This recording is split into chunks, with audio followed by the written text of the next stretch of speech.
Welcome back! I finally put up new canvases again. I was getting lazy, so I stopped doing that for a while. Do you know what games those are? I give you mad props if you can tell what games that is. I couldn't find my Santa hat. This is supposed to be an elf hat? Aseprite's not the best program for doing text, but I'll show you how you can do it. By the way, there's a link in the description for this program. So you go to Insert Text, and then let's say we wanted to make it Pixel Pete, and then here you can pick a font, Pixel Pete. Red's my color. There we go. All right, so there are a few somewhat cool things you can do. You can go to Edit, Effects, Outline, and then check it out. We have an outline, and you can even pick what side you want that outline on, you know. And then you can fill the upper half of the text, and it kind of looks like it has, you know, a gradient or something like that. You could even do this on a separate layer, but this is probably the quickest thing that you could do for a font. And then if you want it to look extra cool, you can add a highlight near, let me make the background a different color. So what you could do is you could add, you know, like a highlight near the top, just the tippy top, to make it look a little bit shiny. You see that? See how they're looking shiny? And then another cool effect is maybe to add a stripe. This feels very retro because it's not really a good gradient, but it's kind of cool to just add a tiny bit more flavor. All right, let's get out of here. The main way you can mess with the font and make it look pretty cool is you can double click the layer or click the effects button in the bottom, but hold on, I'm gonna have to make myself disappear. Boom, bam. See the effects button right down there? Same thing. And you can mess with this quite a bit. There's a lot of cool effects in Photoshop. But I know that's not what you guys came here for. You came here for the freehand title drawing. And that's what we're gonna do. Let's get to it. Oh yeah, look at that good freehand. I'll show you how I did. And I'll show you how to take something from this and push it to this. I like to do it on paper because it's just slower to try to come up with ideas while you're drawing pixel art, you know? I like that fat, chunky font. So after I kind of like place the letters where they need to be, you know, my idea, I had this idea to like separate Pixel and Pete into these like into two different things just to be more stylistic.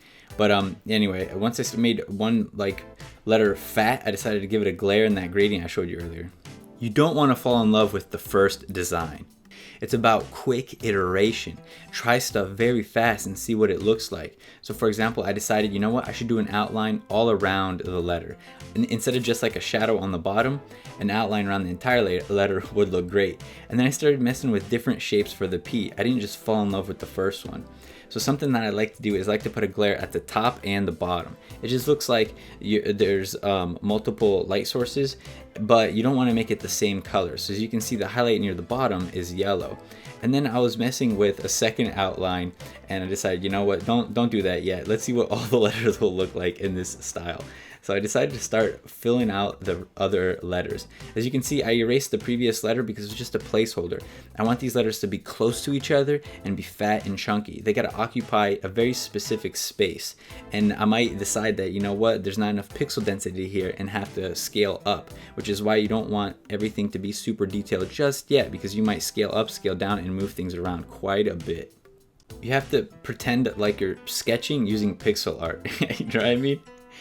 So I decided to make the font have a thickness to it. So you can see I'm doubling the pixels on the bottom. That way the font looks like it has, you know, like a height. It's not flat. And then I decided to make the L kind of look like a wand. I'm not sure whether I'm gonna stick with that, but I thought it was kind of cool. I'm a game developer, and you know, the wand feels very RPG-ish. I'm one of the developers working on Dwarf. It's a tower defense dungeon crawler RPG. And you can wishlist it on Steam now. Please do. There's a link in the description.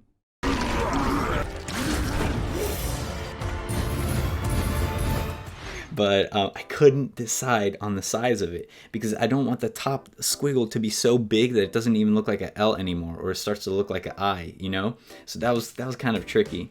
When you're picking colors for your title, don't go overboard. I changed Pete there to red because usually with less colors, things tend to look more cohesive. Obviously, don't use like one color, but use complementary colors and find ways to reuse the same colors in different parts of the title. Shading and outline makes it look a lot more 3D. And then after you do that, just add another outline. A really easy way to make fonts look better is just to add more outlines and then add more glares. So as you can see, I decided to add a glare on the bottom, but I didn't make it white. Remember, you don't want to use the same color. And then I decided to go ahead and add another outline. The reason I added the white outline and the black outline is because the high contrast is going to look really good. And whether the background is white or the background is black, there's going to be an outline around the title. So it'll work well on both light and dark backgrounds. Something I want to point out about the black outline is notice that it didn't go to the total top. And the reason is because it makes the font look more 3D. We already have an outline, that reddish one, around the entire font. So this next one, it is there to emphasize and create contrast. So I'm happy with this title, but I like to always try different things. So I duplicate, when I feel like I'm done, I duplicate the artwork and then I try a few other things, but obviously I like to duplicate it because in case I don't like the new things I'm trying, I have the one that I was satisfied with. So I wanted to improve the highlights and make the gradients a little bit better. So I messed with those to try to see what would look the best. I tried stipple shading, and I kind of like how it looks, but also I'm not sure if it's better than the clean looking one. In the comment section below, please let me know whether you think the stipple shading is kind of cool and retro, or whether I should just go with the clean one. I can't decide.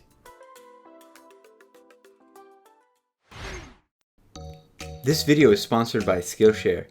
Skillshare is an online learning community with thousands of inspiring classes for creative and curious people like you. Explore new skills. Depending on, your passion, you can get lost in a ton of creativity on this site. They have all sorts of things like pixel art tutorials and just general drawing tutorials. It's good to get good at drawing, even for pixel art. You don't have to be amazing, but it's good to know the basics, you know what I'm saying?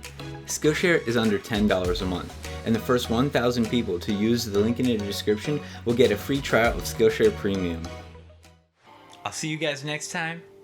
Dev Life.